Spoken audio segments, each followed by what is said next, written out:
Iqbal tak melantik sang kakak. Junjung tinggi prinsip meritokrasi.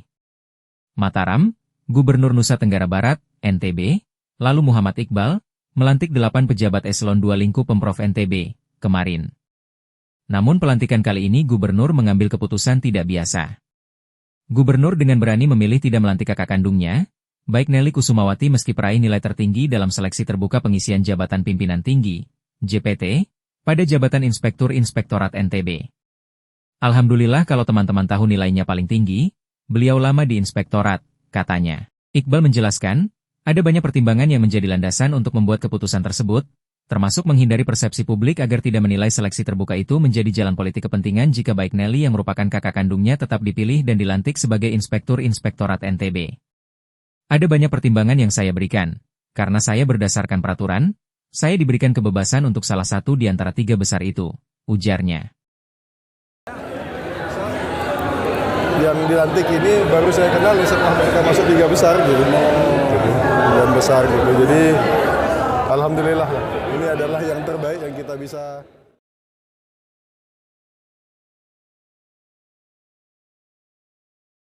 Meraih nilai tertinggi. Sambungan hal 1. Atas keputusan itu, lalu Iqbal mengaku kakaknya sangat memahami dan menerima keputusan tersebut.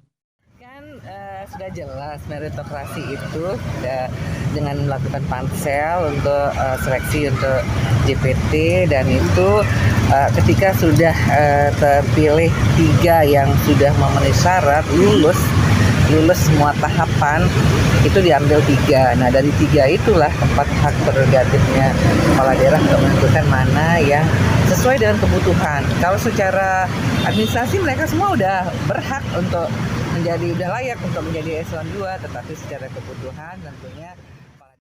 Karena keikutsertaan baik Nelly dalam seleksi terbuka cukup menjadi bentuk penghargaan terhadap proses yang objektif.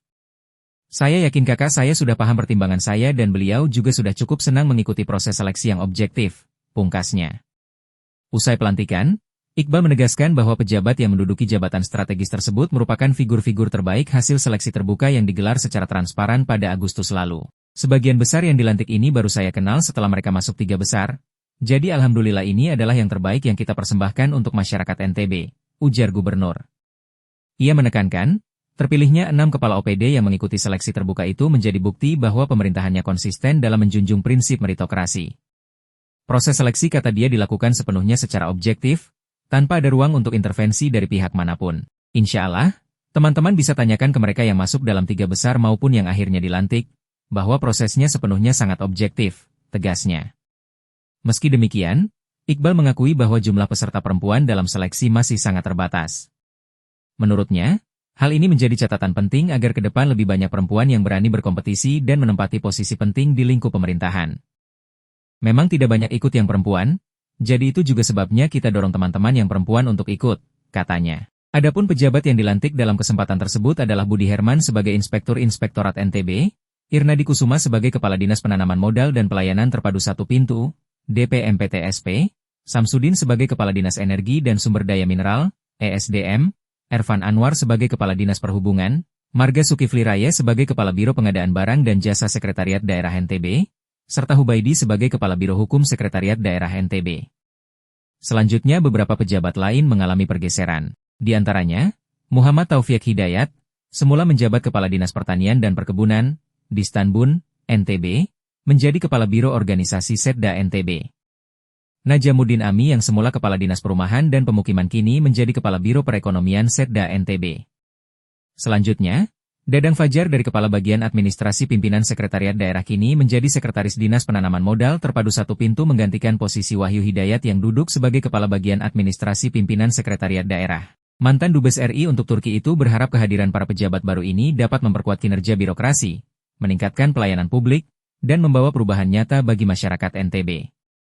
Mulailah bekerja dengan baik. Kami akan memantau kinerja selama 6 bulan, sebagai wujud akuntabilitas yang kita bangun atas kepercayaan dan amanah yang telah diberikan masyarakat, tukasnya. Iqbal juga menyebut seleksi terbuka ini menunjukkan bahwa besarnya kepercayaan pada Pemprov NTB, terlihat dengan jumlah pendaftaran yang mencapai 66 orang.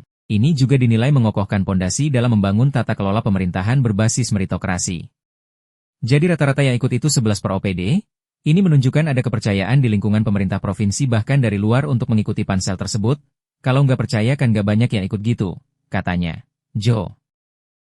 Dan menerima langsung daftar 3 besar itu dari dari pansel gitu, insya Allah. Dan 4 perempuan kan ada Bu Nedi.